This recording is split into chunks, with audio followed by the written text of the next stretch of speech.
NCP নেতা হাসনাত আবদুল্লাহর উপরে গাজীপুরের চান্দনা চৌরাস্তায় যে ঘটনাটা গতকালকে সন্ধ্যায় ঘটল, তারপরে অনেক কাণ্ডই ঘটল। অনেক কাণ্ড আমরা দেখলাম। এনসিপি মিছিল করলো, প্রতিবাদ জানালো, রাতের মধ্যে আসামিদের না ধরতে পারলে সরকারকে দেখে নেয়ার আলটিমেটাম দিল।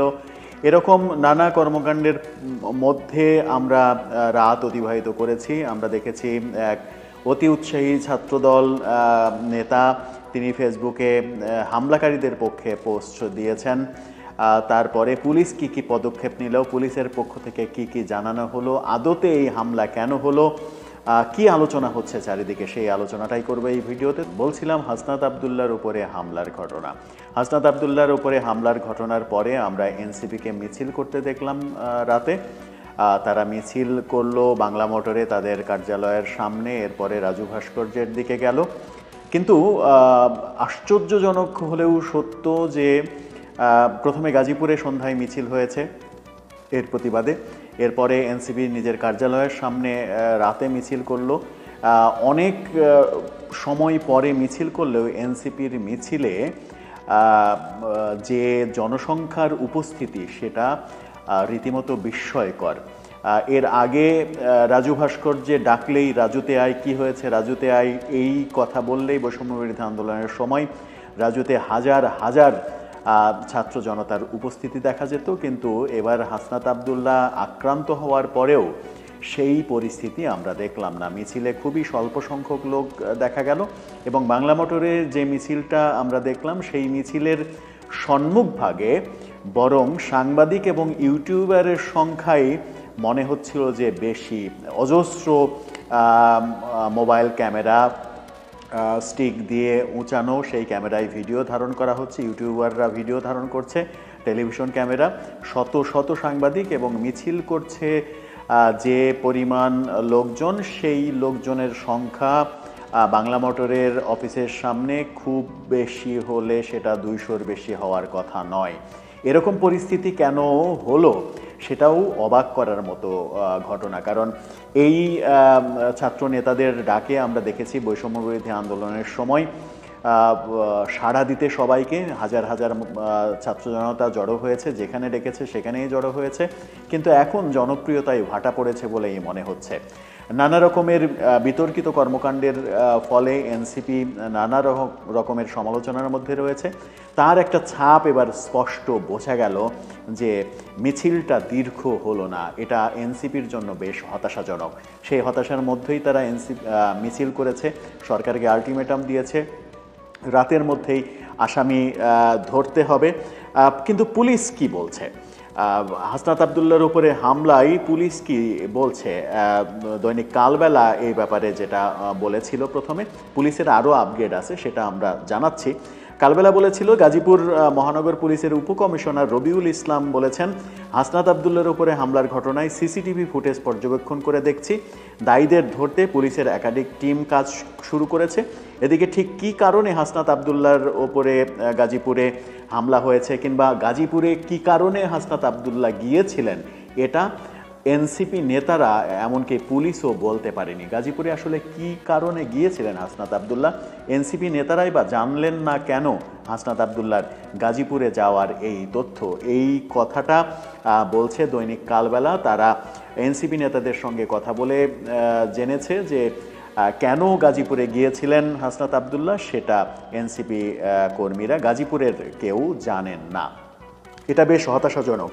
এরপরে একটা মজার কাণ্ড ঘটেছে, সেটা হচ্ছে যে বিএনপির একজন কর্মী, ছাত্রদলের একজন নেতা হাসনাত আবদুল্লাহর উপর হামলার পরে তিনি ফেসবুকে একটা বিতর্কিত পোস্ট দিয়েছেন। তিনি সার্জিস আলমের দেয়া হাসনাত আবদুল্লাহকে নিয়ে সেই পোস্টটা শেয়ার করে লিখেছিলেন, সবাই দ্রুত এগিয়ে যান, যারা হামলা করেছে তাদেরকে সাহায্যের জন্য হাত বাড়ান। পরবর্তীতে অবশ্য তিনি সমালোচনার মুখে সেই পোস্ট, উৎস তার নাম, সেই পোস্ট তিনি ডিলিট করে দেন। কিন্তু কেন এই পোস্টকে নিয়ে দৈনিক কালের কণ্ঠ এটা নিশ্চিত করছে যে এই ঘটনাটা ঘটেছে। আমরা তার স্ক্রিনশটটাও পেয়েছি, সেই স্ক্রিনশটটাও আপনারা দেখে নিতে পারেন। সেই ঘটনার পরে নিজের পোস্ট নিজেই ডিলিট করে আরেকটা পোস্ট দিয়েছেন তিনি। সেখানে তিনি লিখেছেন যে হাসনাত আবদুল্লার উপরে হামলাকারীদের সহায়তার জন্য আহ্বান জানানো তামিম তামজিদ উৎস তিনি বলেছেন যে হাসনাত আবদুল্লার ওপরে হামলার তথ্য যখন আমার সামনে আসে তখন আমি সেটা নিয়ে পোস্ট করার জন্য রিফাত রশিদের প্রোফাইলে যাই হাসনাতের উপরে হামলার পরবর্তী কোনো ভিডিও বা ছবির জন্য। হঠাৎ করে খেয়াল করলাম রিফাত রশিদের প্রোফাইলে পোস্টটা আর দেখা যাচ্ছে না। অতঃপর হামলার নিউজটাকে ভ্রান্ত ভেবে আমি ট্রল করে পোস্ট দিয়েছিলাম। পরবর্তীতে যখন হামলার সত্যতা পাই তখন আমি দ্রুততম সময়ের মধ্যে তা ডিলিট করে পরে তিনি বলেছেন যে আমি এই ঘটনার জন্য ক্ষমা চাই। এদিকে পুলিশ সর্বশেষ পুলিশের সূত্র থেকে আমরা যে জানতে পেরেছি এবং দৈনিক ক্যাম্পাস ডেইলি ক্যাম্পাস তারা নিশ্চিত করছে যে যুবলীগ নেতাসহ 2 জনকে পুলিশ আটক করেছে। যদিও তারা পুলিশ কোনো প্রমাণ পেয়েছে কিনা সেটা নিয়ে যথেষ্ট সন্দেহ রয়েছে, কিন্তু যেহেতু এনসিপির পক্ষ থেকে আলটিমেটাম দেওয়া হয়েছে রাতের মধ্যে আসামি ধরতে হবে, সুতরাং দুজনকে পুলিশ ধরেছে। এখন এই 2 জনকে ধরার ঘটনায় দ্য ক্যাম্পাস যেটা বলছে সেটা হচ্ছে গাজীপুর মহানগরের চান্দনা চৌরাস্তা এলাকায় জাতীয় নাগরিক পার্টির হাসনাত আবদুল্লার গাড়িতে হামলার ঘটনায় 2 জনকে আটক করেছে গাজীপুর মেট্রোপলিটন পুলিশ। রাতে আটক করা হয় বলে গাজীপুর মেট্রোপলিটন পুলিশের police commissioner DC Rabiul Hasan নিশ্চিত করেন। আটককৃতরা হলেন গাজীপুর মহানগরের 13 নম্বর ওয়ার্ড যুবলীগ নেতা মোহাম্মদ নিজামুদ্দিন এবং কাশিমপুর থানা শেখ রাসেল শিশু কিশোর পরিষদের সভাপতি মাসুম আহমেদ দীপু। ডিসি রবিউল জানান যে সন্ধ্যায় চান্দনা চৌরাস্তা এলাকায় মোটরসাইকেল যোগে দুর্বৃত্তরা এসে পেছন থেকে এনসিপি নেতা হাসনাতের গাড়িতে হামলা চালায়, এতে গাড়ির কাঁচ ভেঙে যায়। চালকের ভাষ্যমতে হামলাটি ছিল সুপরিকল্পিত। পুলিশ এই সুপরিকল্পিত বলছে, কিন্তু পুলিশ যাদেরকে গ্রেপ্তার করেছে তাদের এর সঙ্গে সম্পৃক্ততা আছে কিনা তার কোনো প্রমাণ গণমাধ্যমে হাজির করতে পারেনি। এই পুলিশই সন্ধ্যায় জানিয়েছিল যে তদন্ত চলছে, সিসিটিভি ফুটেজ থাকলে সেগুলো চেক করা হবে, চেক করে জানানো হবে, কিন্তু আমরা তার পরবর্তীতেই দেখলাম 2 জনকে গ্রেপ্তার করা হলো। এই ঘটনা যেন আবার কোনো জজমিয়া নাটক না হয় সেই প্রত্যাশা সকলেরই থাকবে, কারণ আমরা বাংলাদেশের জজমিয়া নাটক দেখতে অভ্যস্ত। যেহেতু এনসিপি থেকে বলা হয়েছে, আলটিমেটাম দেওয়া হয়েছে রাতের মধ্যে ধরতে হবে, সেহেতু যেনতেনভাবে কাউকে ফাঁসিয়ে দিয়ে পুলিশ দায়সারা কাজ যেন না করে সেই ব্যাপারে সচেতন থাকতে হবে, কারণ আমরা কোনোভাবেই এত বড় একটা ঘটনাতে জজমিয়া নাটক দেখতে চাই না। ছাত্র দলের যে নেতা উৎস যিনি ফেসবুকে এরকম পোস্ট দিয়েছেন তাকে গ্রেপ্তার করার কোনো ঘটনা আমরা শুনিনি কিংবা দেখিনি। তিনি ক্ষমা চেয়েছেন, তাকে গ্রেপ্তার করার কোনো কারণও হয়তো থাকতে পারে না, কিন্তু ছাত্রলীগ এবং যুবলীগ তাদেরকে গ্রেপ্তার করা হলো। অর্থাৎ হাসনাত আবদুল্লার উপরে ঘটনা মানেই এটা ছাত্রলীগের কাজ, এটা আওয়ামী লীগের কাজ, এটা ধরে নিয়েই হয়তো পুলিশ সেই পথে এগিয়েছে। যদি ধরে নিয়ে এগোয় তাহলে তদন্ত কার্যক্রম ব্যাহত হতে পারে। সঠিক তদন্ত করে সঠিক মানুষকে বের করে তাকে শাস্তির মুখোমুখি করা হবে, এটাই সকলের প্রত্যাশা। কিন্তু হাসনাত আবদুল্লার এই হামলাকে নিয়ে নানা রকমের আলোচনা চলছে। অনেকে সামাজিক যোগাযোগ মাধ্যমে তার যারা বিরোধী পক্ষ তারা লেখালেখি করছেন যে করিডোর নিয়ে সরকার যে বিব্রতকর পরিস্থিতিতে রয়েছে সেই ব্যাপারটা মানুষ যেন ভুলে যায়, সেই কারণে হাসনাত আবদুল্লাহ এরকম একটা নাটক সাজিয়েছেন, এই নাটক করেছেন।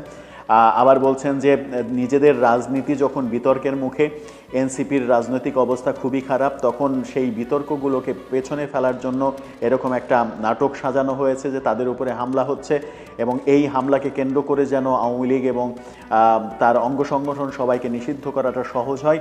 এরকম নানা আলোচনা আমরা শুনছি, কিন্তু কোনো আলোচনায় আসলে দৃষ্টিপাত করতে চাই না। একটা দিকেই দৃষ্টিপাত করতে চাই, সেটা হচ্ছে যে পুলিশ সঠিক তদন্তের মাধ্যমে খুঁজে বের করবে যে এই হামলার নেপথ্যে কি আছে, আসলে রহস্যটা কি। পেছনে যত গূঢ় রহস্যই থাকুক না কেন, সহজ ব্যাপার হলে তো খুবই সহজ, কিন্তু পেছনে যদি কোনো রাজনীতি থাকে, কোনো অপরাজনীতি থাকে, সেটাও সাহসিকতার সাথে পুলিশ বের করবে এবং জনগণকে পুলিশ জানাবে যে ঘটনার পেছনে মূলত তথ্য প্রমাণ সহ এই হলো পেছনের ঘটনা, এবং সেই প্রত্যাশাতেই আমরা রয়েছি। সেটা পুলিশ পূরণ করবে। পুলিশের বিরুদ্ধে বহু অভিযোগ বৈষম্য বিরোধী ছাত্র আন্দোলনের সময় থেকেই পুলিশকে আমরা নানাভাবে আক্রান্ত হতে দেখেছি, কিন্তু পুলিশ সেই সমালোচনার ঊর্ধ্বে এসে এখন সঠিকভাবে কাজ করবে সেই প্রত্যাশায় ব্যক্ত করা ছাড়া আমাদের আসলে করার কিছু নেই। দর্শক, আপনার কি মনে হয়? সব শেষ যে আপডেট আমরা জানালাম এবং যে বিশ্লেষণ করার চেষ্টা করলাম, সেখানে আপনার মতামত জানিয়ে লিখতে পারেন আমাদের কমেন্ট বক্স।